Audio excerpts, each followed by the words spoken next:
Palm oil is by far the most consumed plant oil in the world, or at least this is that oil in something closer to its original, traditional form.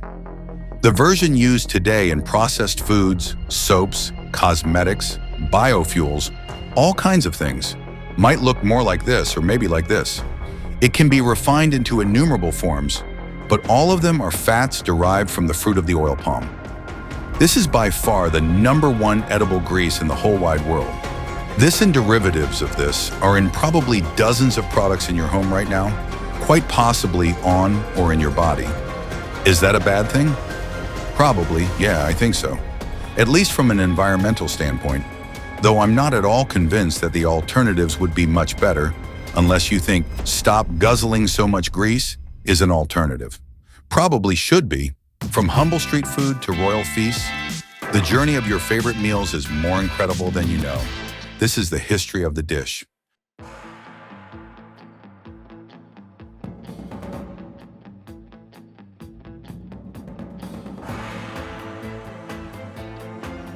If you're wondering how palm oil ended up in everything and endangered the world, you're in luck, because that's the subtitle of the new book, Planet Palm, by longtime food and environmental journalist Jocelyn Zuckerman.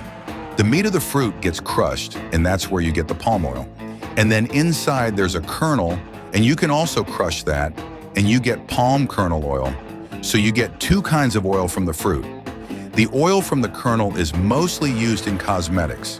So this is the former. This is oil made from the fruit part of the fruit. It was made in Ghana. The oil palm is native to West Africa, where it has been used as a cooking oil for thousands of years. Its story as a global commodity, however, is deeply tied to a darker history. The infrastructure built for the transatlantic slave trade was repurposed for palm oil. The same canoes that once shuttled human beings were used to shuttle palm oil barrels from the interior to the coast. In its relatively unrefined form like this, it tastes real strong. I don't know how to describe it. It's got this sort of bitter thing going on, this very vegetal thing. Kind of has the aroma of my spice drawer. The first thing you probably noticed was the color, right? That color is from carotenoids, the same things that make carrots and tomatoes and salmon orange. But the stuff that's used in processed foods has been treated in all these different ways, so as to make it basically tasteless, odorless, colorless. The other thing you probably noticed about this is that it is thick. Palm oil is 50% saturated fat, so it's semi-solid at room temperature. The oil made from the kernel is even more saturated. This is like 80% saturated. Because they're so saturated, these fats behave more like animal fats. As a result, they are solid at room temperature, and they are less quick to go bad, less quick to oxidize and go rancid. Where I live in the American South, the really abundant oil a century or two ago was cottonseed oil. That oil is mostly unsaturated, so it went bad real fast, and it's liquid, so you can't make soap or biscuits with it. Industrialists figured out that you could add hydrogen atoms to unsaturated fats, and you can make them more viscous and more shelf-stable, hence crystallized cottonseed oil, Crisco. If instead you get your oil from a palm tree, it's already saturated. There's no need for fancy modern industrial processing. It's already saturated, right out of the fruit. This is a very rare property for a plant oil to have. The oil you get from a coconut is like 90% saturated, but the coconut palm tree does not yield as much oil as the oil palm tree does. The oil palm's productivity is insane. It's miles ahead of any other oil crop. This productivity, combined with its natural properties, made it incredibly attractive to industry.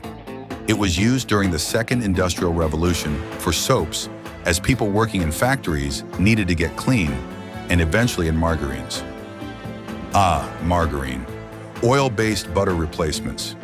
Is there anything more emblematic of what food writer Michael Pollan calls the American paradox?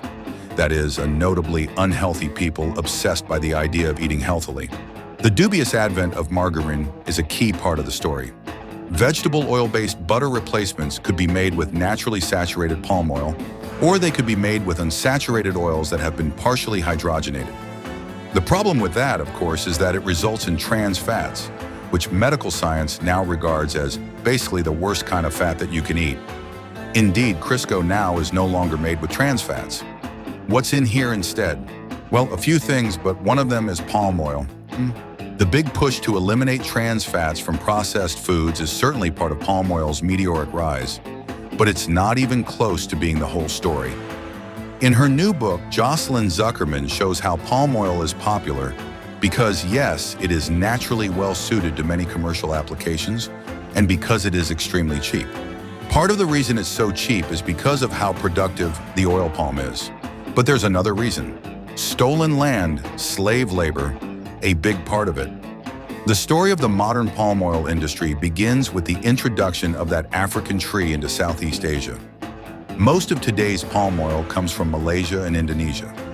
European colonial rubber plantations started to shift to oil palm, and after independence, these governments encouraged its growth as a poverty alleviation scheme. The resulting deforestation of vital tropical rainforest has been huge, contributing to global warming and the devastation of habitat. You've probably already heard about the whole orangutan thing. If you've ever looked one in the eye, it is straight up like looking at a person. Orangutans are losing their homes, though they are hardly the only important species to be affected. How about humans? In Malaysia and Indonesia, they rely on a lot of imported labor, often from Bangladesh and Myanmar. A lot of these folks are brought in under false pretenses. Their passports are confiscated, and they become trapped in debt bondage on these plantations. The United States has banned imports from some producers over these abuses, but Zuckerman's reporting shows how it can be really hard to trace the origin of oil once it gets blended together in the international market. What does she mean by stolen land? By way of example, she travels to Liberia, where the government rents jungle to big companies. That land is inhabited by people living a traditional lifestyle, who are often less able to assert their rights. They get tiny payments, but are left with no place to farm, and their rivers are poisoned by agrochemicals. In her book, Zuckerman also travels to Central America, where workers on oil palm plantations are fighting to unionize to improve horrific working conditions. They get snake bites, falls, and are covered in agrochemicals, all while making pitiful wages. I interviewed one man who tried to come to the States on a caravan because after 10 years of working 6 days a week, he still couldn't support his 3 kids. So what are you as a conscientious consumer to do? Well, you can try to buy less palm oil. It's in prepackaged baked goods and probably in your bathroom, your toothpaste, makeup, and shampoo. You can look for products with an RSPO label for sustainable palm oil, but Zuckerman found evidence that the inspections can be a sham, with workers being coached on what to say. In general, I think this is one of those problems that people like me can't just consume our way out of. Most of us probably just need to consume less, period.